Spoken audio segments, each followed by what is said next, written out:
Hello and welcome back to another exciting honing video.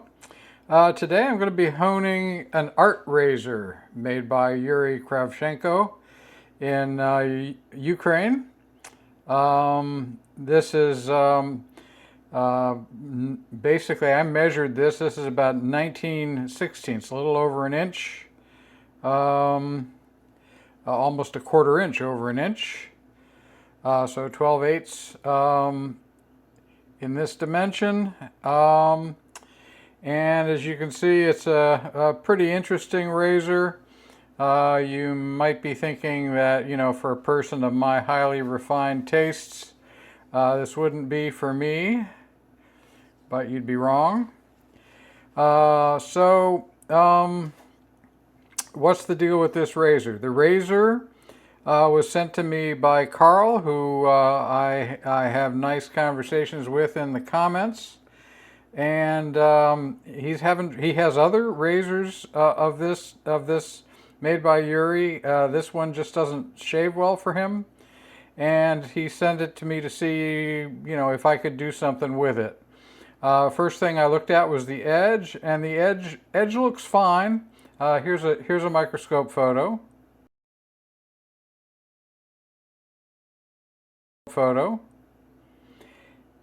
And then the next thing I thought about was, well, what's the geometry? And it turns out that the measured bevel angle from this spine to the apex, that measured bevel angle is just under 18 degrees. So we're getting a little on the thick side. And then it occurred to me, well, Yurii is he's going to put some sort of covering on the spine. When he makes this, he's not going to put spine wear on the blade before he ships the razor. So we're probably up above 19 degrees. So I think there might be some other slight extenuating circumstances with the edge and the way it was formed, but it looks awfully good. It tests sharp.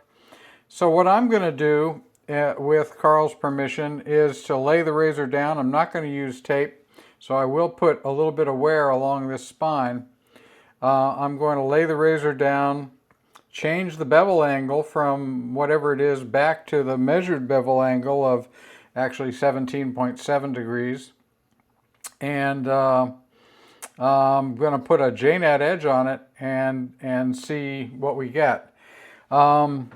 The first thing to do is to determine, well, how much material do I have to remove to get the bevel angle from a slightly higher angle to a lower angle. And in looking at the grind of this razor, you can see that it's very, very narrow. Let's see here if I can, there you go. You can see it's quite narrow as it gets down towards where the apex is going to be. There we go.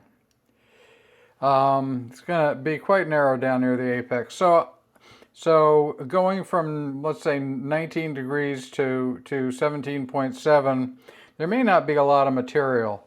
So what I'm going to do is to start on the 4000 grit. And I'm not going to remove the edge here. I'm not going to remove what edge is on here. I'm just going to let the stone remove material, and what I'm going to do is make use of my microscope to tell me if I'm getting all the way to the edge. I mean, you've got these. I have these great tools, so I'm going to use them. All right, so let's get going. I've yammered on now for 4 minutes, and this is what we want to see. So the blade is curved, and I can absolutely feel the rocking that the spine allows that provides the capability for me to follow this curved edge. I can tell from feel that on this side, the heel is having trouble making contact with the stone, whereas on this side, It feels much more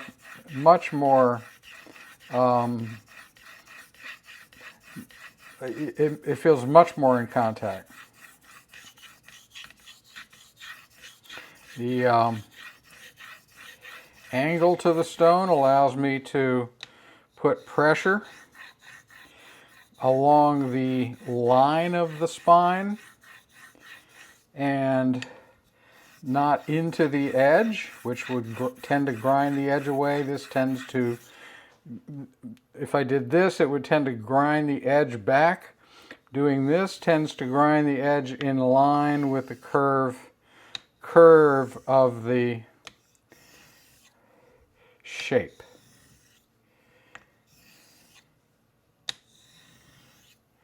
Shoot, sorry about that. Need a little water here.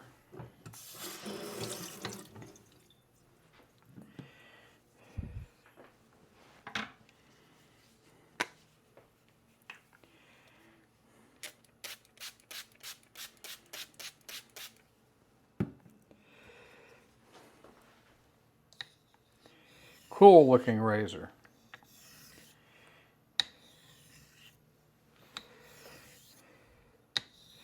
How do I know that this angle and rolling work so well? Well, knife of the day, which admittedly I did pick on purpose. Whoa.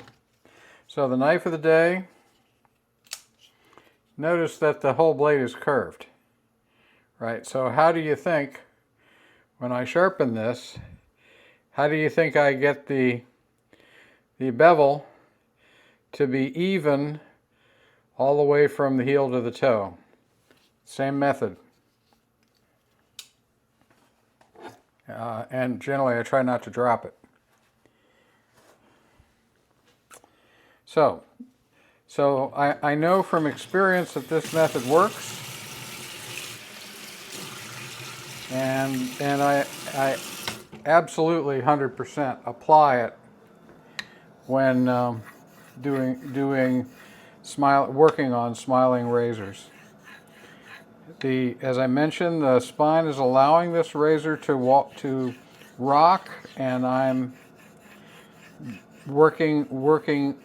using that rocking to work in sections.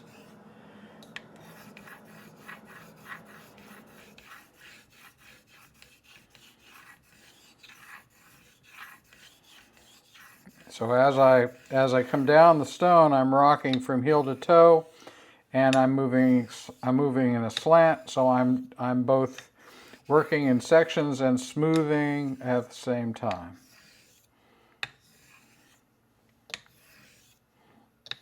Okay, I'm going to go take a look at the edge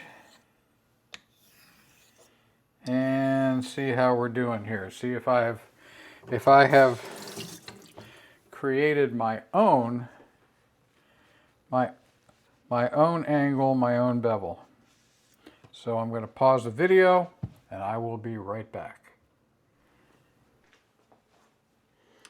Okay, so it's not getting there very quickly. It is. I am making progress, but I've now moved to the 2000 grit Shapton glass, and I'm just going to make a few passes here.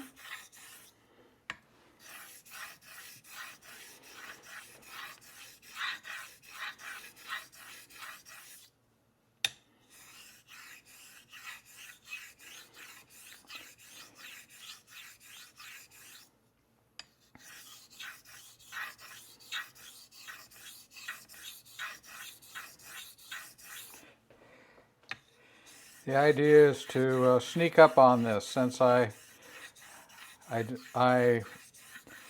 don't have to. I shouldn't have to do a lot of work here, and I have the tools to allow me to do this efficiently. The only downside is it takes a little bit more time, because I have to stop honing and go check. The alternative, the faster way, would have been to go to this 2K immediately and simply spend a lot of time on it.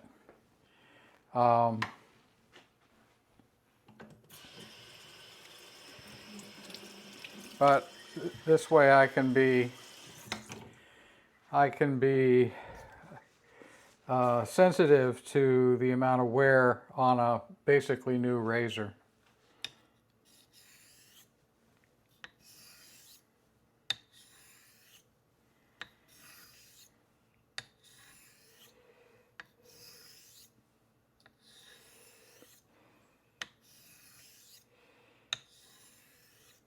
All right, let me go see how we're doing here. Here is a picture of what the edge looks like after the 2K, that little bit of work on the 2K that you saw.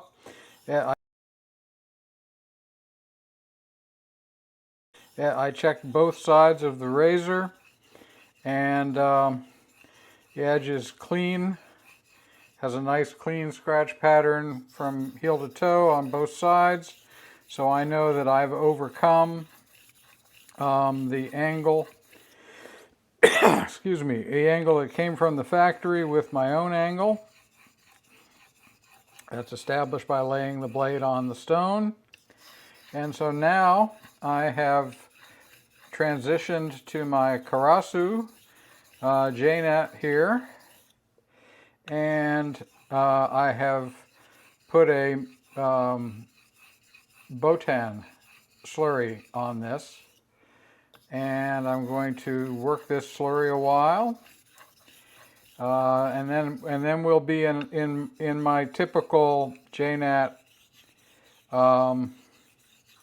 pattern here, just working my way up through the Nagaras until I get to the end, until I get to the Tomo stage. This Karasu is, or Karasu, I don't know how to pronounce it. This is not the hardest stone, but the abrasive particles in it are pretty fine. It leaves a wonderful, very keen, but very, very comfortable edge. And that's why I chose it to try to make this razor a little more comfortable to shave with.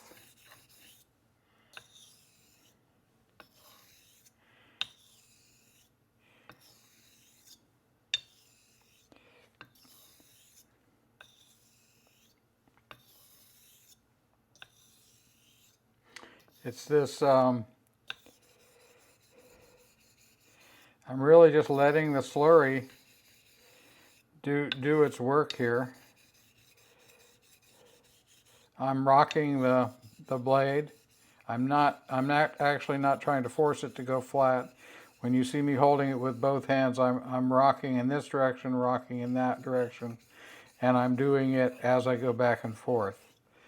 So I'm certain from the top-down view that's not obvious. That's why I'm telling you.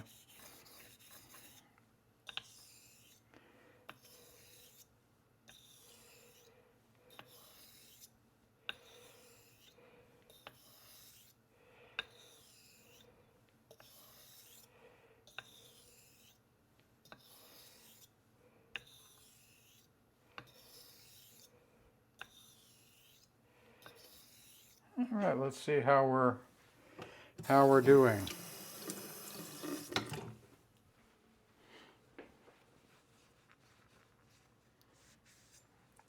Really cool blade shape, you gotta say. All right. Well, it's sliding in silently. So, double checking the heel here. I don't think I can ask for more at this stage, so we're going to move on.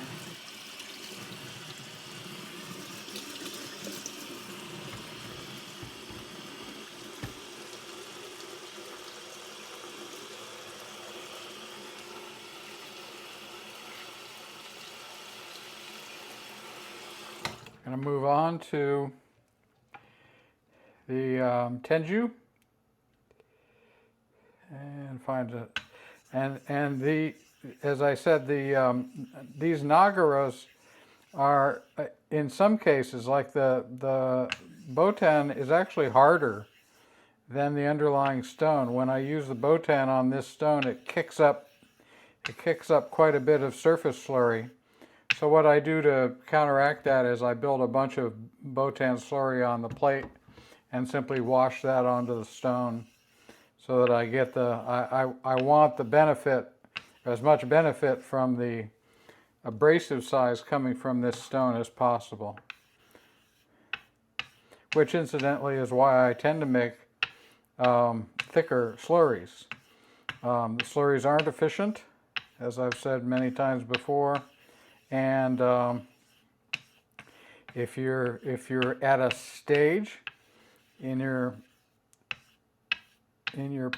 sharpening progression, you want it to get the best effect most quickly from that stage.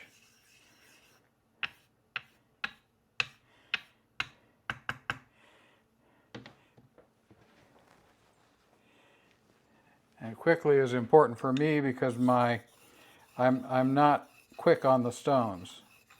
I always take my time on the stones because my approach is more of a feel approach, and I don't feel the edge changing if I go too quickly. Man's got to know his limitations. I'll make sure this toe is getting dressed properly.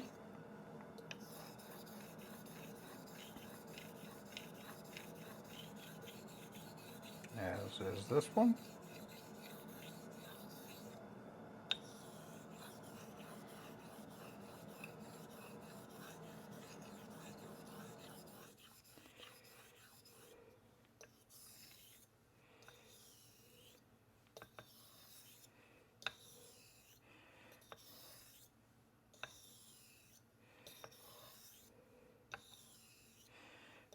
I have no idea what this steel is or really anything about it, but it has a feeling on the stone of a steel with pretty high hardness.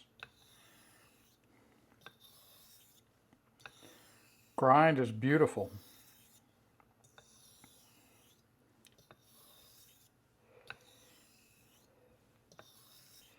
I probably haven't said this, or maybe I did. This is the first art razor that I've seen. The first I've handled at all. I'm pretty darned impressed.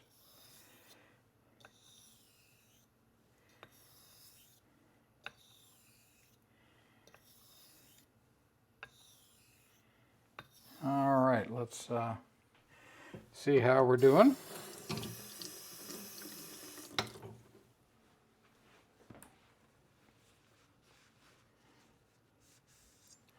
The goal here is refinement, so I expect to have better.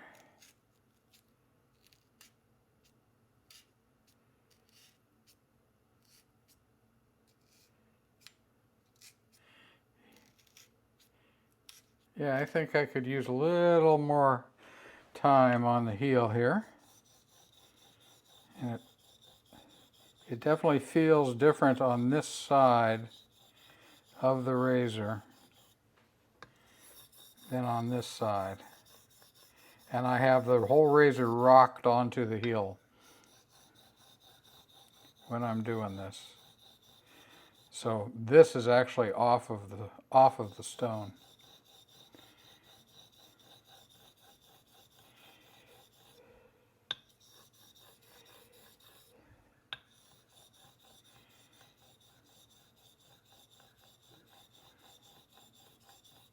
Not actually pressing down very hard with either hand. This is more about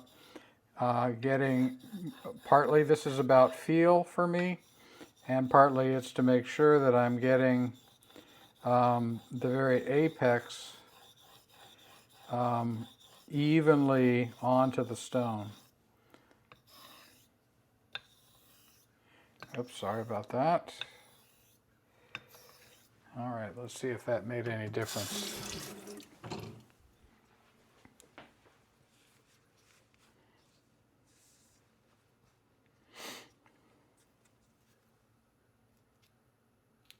Oh yeah. Yeah, that made a difference. Yes, yes. Still a little sound, but that's okay. At this stage, a little bit of sound is okay. All right, let's move on.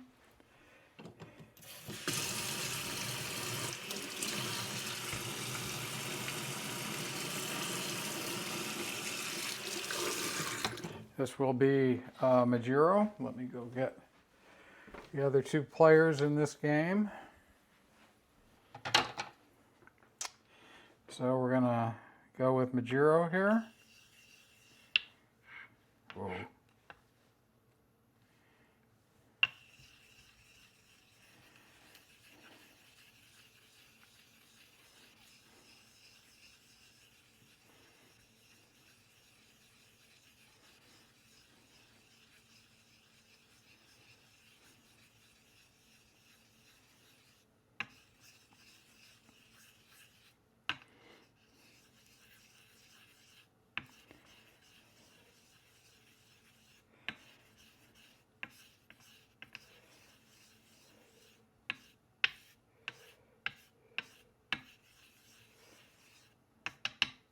Okay.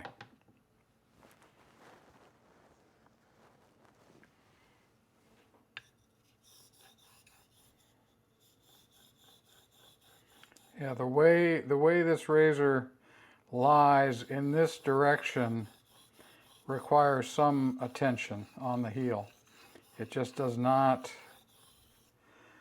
This side lies. The feel of this is that I'm making good contact with the heel. Over here, it does not feel that way. I am getting to it. At least the last microscope image indicated that I was getting to it, and because I'm paying a little bit more attention to it now, I'm certain that I'm getting to it now.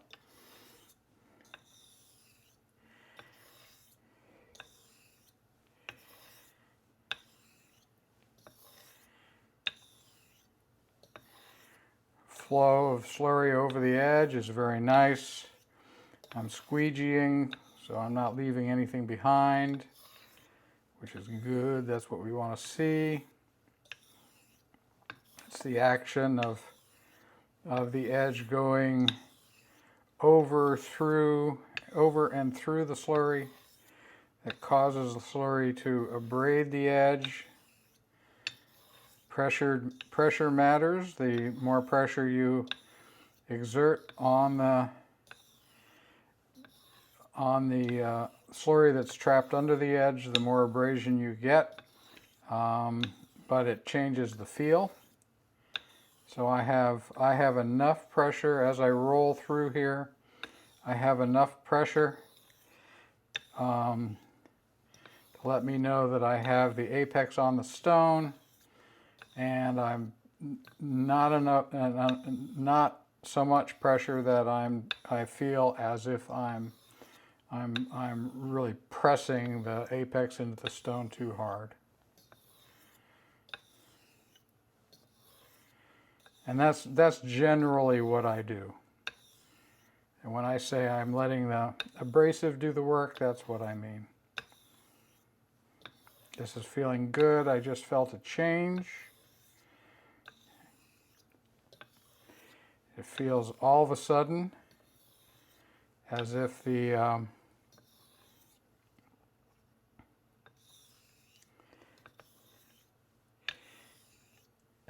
apex is more in contact with the stone.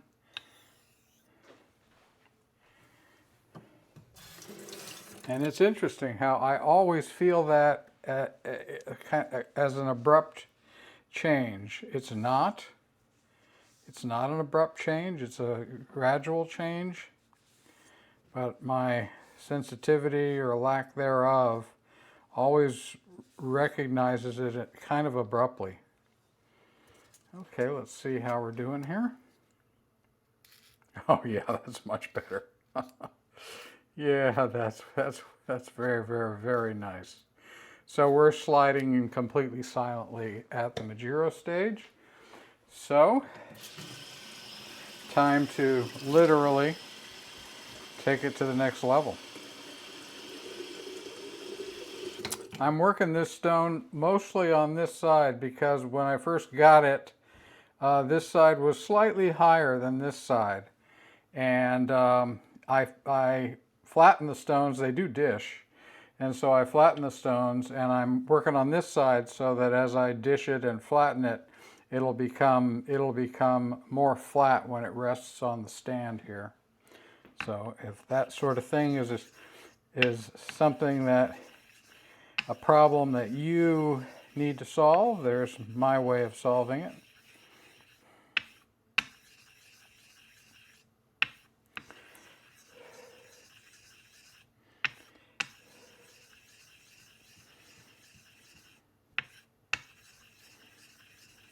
So this is the coma.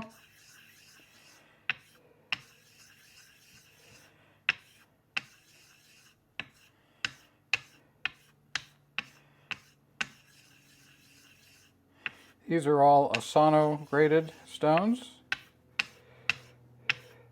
I don't personally think that that matters, but I am not an expert by any means on Japanese sharpening stones.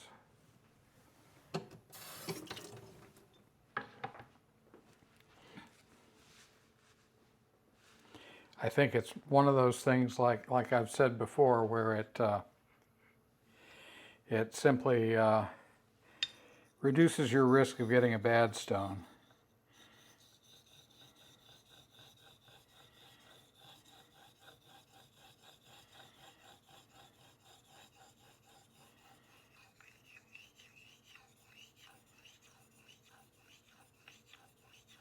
Definitely doing a lot of rocking here. Not much rolling.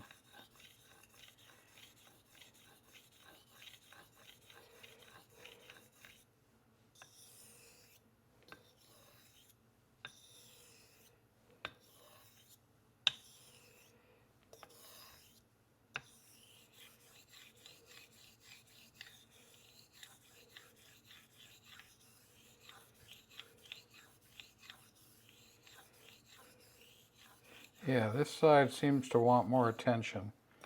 This side just moves along happily. This side wants a little bit more attention.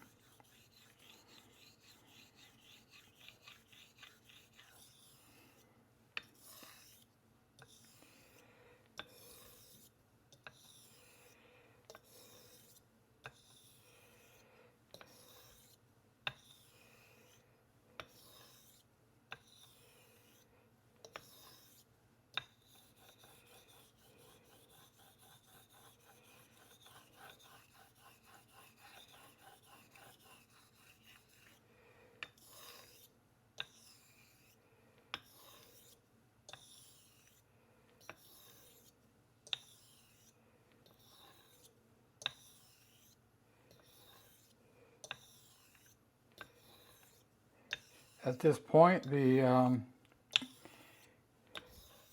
apex is getting really small, getting a nice point on it, and so we want to be cognizant of that.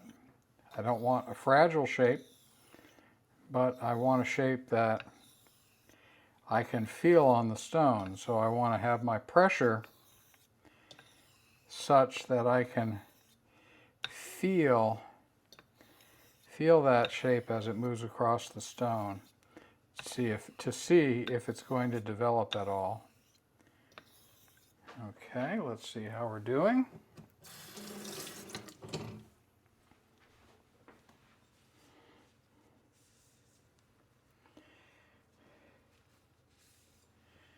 Long video, sorry about that. You can speed through it. Oh yeah, that's beautiful. Wow, that's just, this is already, I mean, this is absolutely push into the cloud. And we have the Tomo step to go. So we are in good shape, sharpness-wise. And my hope is that we're also in good shape comfort-wise. So there's a range of sharpness. There's, and that range is, you can think of it in two well, I'm not going to say this the way I would normally say it. You can think of it with two qualities. One quality is how sharp you can get the edge, and the sharper you get it, the more angle control you need in order to make that edge comfortable. I should have started with this saying that there's a sharpness range that will cut hair well. So there isn't just one degree of sharpness for a razor that will cut your hair well. There's a range. And within that range, at the sharpest end, you need more angle control to guarantee that you have not only a close but a comfortable shave. At the bottom end of that, you can use less angle control, and as a result, your comfort is going to go way up, but you're going to potentially need to cover, maybe use a little bit more pressure or cover an area a little more often. Okay, so that's a nice. So I've got Tomo. This is a Nakayama Tomo on this Karasu, and the Tomo is harder than the Karasu, so it raises underlying material. Working on this side especially. When I do photos, I'll show you the photos of this side.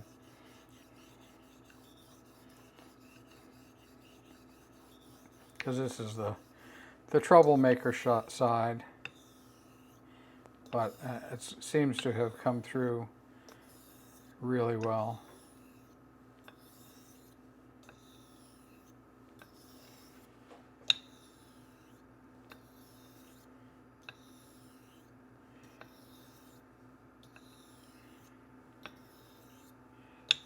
And I'll just repeat what I've said before.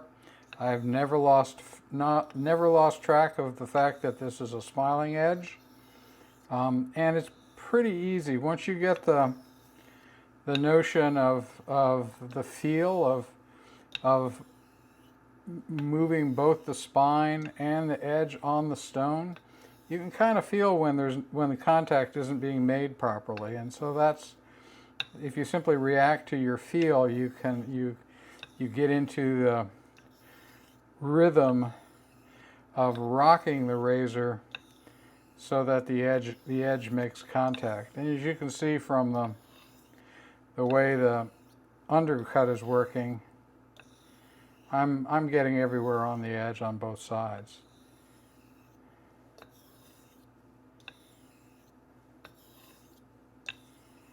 Okay.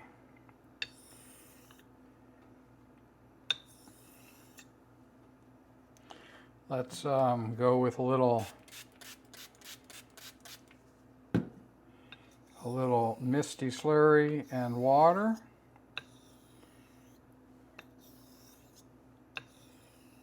The slurry here is doing very little from the point of view of abrasion. What it is helping with is the sliding of the, it's kind of a sort of a semi-lubricant. From a feel perspective, having this misty slurry always seems to help me. And I don't think it gets in the way of sharpness.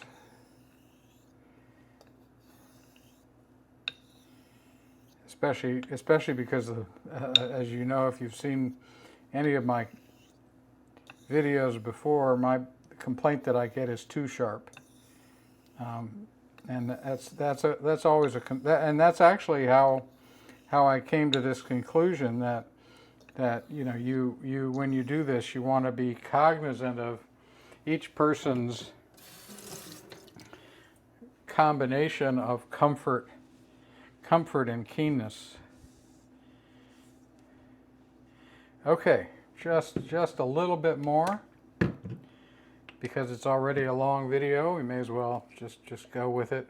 I don't do these for the video. I'm doing this for the owner of this razor, so I'm concerned more about the quality of his edge than the video, which you of course can speed through.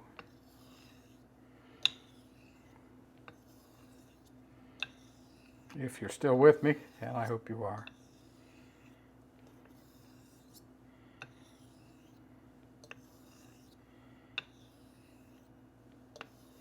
Oh, that just feels so good. Oh, I put a little, sorry, I forgot to tell you, I just put a smidge of soapy water solution. This is a mix of Dawn and water, probably, I don't know, probably 1/4 Dawn to 3/4 water, something like that, maybe 50-50. Doesn't feel like it's 50-50, but I don't know. I don't know whether I could tell you what that feels like. It's a mix. Oh boy, it just feels so incredible. So I'm off and running on just enjoying the feedback from this motion. I know this has got to be like watching grass grow. But I wish you could feel this. Just amazing. I have no idea why this is so so satisfying, but it really is. Oh, that feels good. All right, let's get back to the business at hand with this razor. It's for a chunky razor. This is really well balanced. When I've seen these art razors before, my thought was that they would be, cleavers.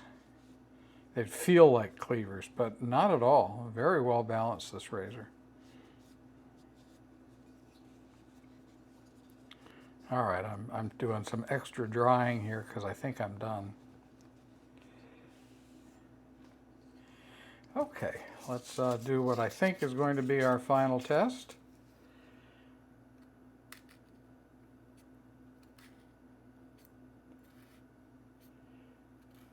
Yeah, that's good. That's very nice. Okay, I'm going to call that. I'm going to do some stropping. This will get 20 laps on linen and about 40 laps on leather. And the leather is a bench strop. The linen is a hanging strop. And I'll take some photos so that you can see what the final edge looks like. Thanks for joining me, and I will see you in the next one. Bye.